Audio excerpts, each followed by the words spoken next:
వారంలో వచ్చే 7 రోజుల్లో ఏ రోజు శివలింగానికి ఎలా అభిషేకం చేస్తే శివానుగ్రహం వల్ల ఎలాంటి శుభ ఫలితాలు కలుగుతాయో నేటి శుభం లాభం అనే శీర్షికను పరిశీలిద్దాం.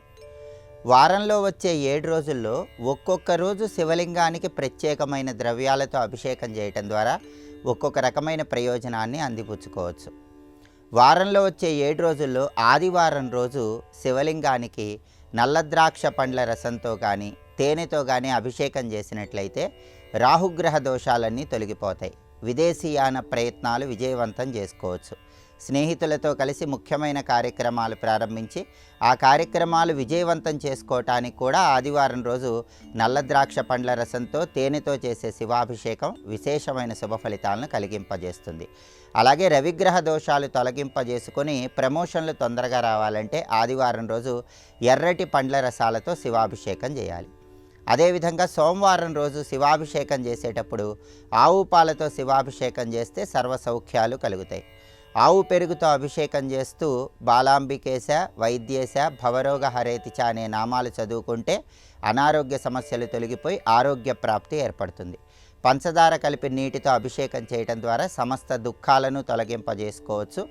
అలాగే మంగళవారం రోజు శివాభిషేకం చేసేటప్పుడు ఖర్జూర పండ్ల రసంతో శివాభిషేకం చేయటం ద్వారా శత్రు బాధల నుంచి సులభంగా బయటపడవచ్చు. శత్రువులను సైతం మిత్రులుగా మార్చుకోవచ్చు. అలాగే సపోటా పండ్ల రసంతో మంగళవారం శివాభిషేకం చేసినట్లయితే వాహన యోగం తొందరగా కలుగుతుంది. బుధవారం రోజు శివాభిషేకం చేసేటప్పుడు గరిక పోచలు కలిపి నీళ్లతో శివాభిషేకం చేయటం ద్వారా మీరు పోగొట్టుకున్న ధన కనక వస్తువాహన ప్రాప్తిని తొందరగా సిద్ధింపజేసుకోవచ్చు. అదేవిధంగా గురువారం రోజు శివాభిషేకం చేసేటప్పుడు ప్రధానంగా పసుపు కలిపిన నీటితో శివాభిషేకం చేయాలి. దానివల్ల వివాహపరమైన సమస్యలు తొలగిపోతాయి. ఆర్థికంగా మంచి పురోభివృద్ధి ఏర్పడుతుంది. గృహంలో శుభ కార్యక్రమాలు తొందరగా జరుగుతాయి.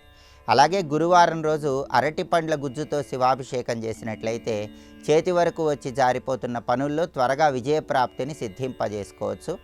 గురువారం రోజు కొబ్బరి నీళ్లతో శివాభిషేకం చేయటం ద్వారా సమస్త సంపదలు కలుగుతాయి, ధనలాభం కలుగుతుంది.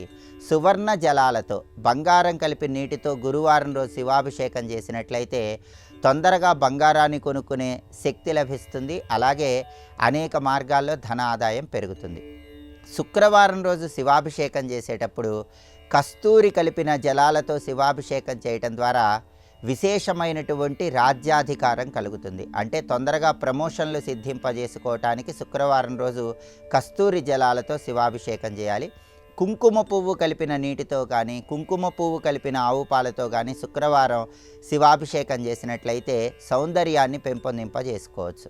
శనివారం రోజు శివాభిషేకం చేసేటప్పుడు నేరేడు పండ్ల రసంతో ప్రధానంగా శివాభిషేకం చేస్తే మోక్షప్రాప్తిని సిద్ధింపజేసుకోవచ్చు. నల్ల నువ్వులు కలిపిన నీళ్లతో కానీ నల్ల నువ్వులు కలిపిన ఆవు పాలతో కానీ శనివారం శివాభిషేకం చేయటం ద్వారా గ్రహచార శనిగ్రహ దోషాలు గోచార శనిగ్రహ దోషాలు అన్నీ తొలగింపజేసుకోవచ్చు. అలాగే నువ్వుల నూనెతో శనివారం శివాభిషేకం చేసినట్లయితే అపమృత్యు దోషాలన్నీ తొలగింపజేసుకొని దీర్ఘాయుర్దాయాన్ని సిద్ధింపజేసుకోవచ్చు. ఇలా వారంలో వచ్చే 7 రోజుల్లో ఒక్కొక్క రోజు ఆ వారాధిపతిని బట్టి ప్రత్యేకమైన ద్రవ్యాలతో శివాభిషేకం చేయటం ద్వారా ప్రత్యేకమైన ప్రయోజనాలు తొందరగా సిద్ధింపజేసుకోవచ్చు. అయితే పరమశివుడికి ఎప్పుడు జలాభిషేకం చేసినా సరే రాగి పాత్రలో ఉన్న జలాలతో అభిషేకం చేస్తూ ఉండాలి. అయితే మిగిలిన ద్రవ్యాలతో అభిషేకం చేసేటప్పుడు ఈ నియమం వర్తించదు.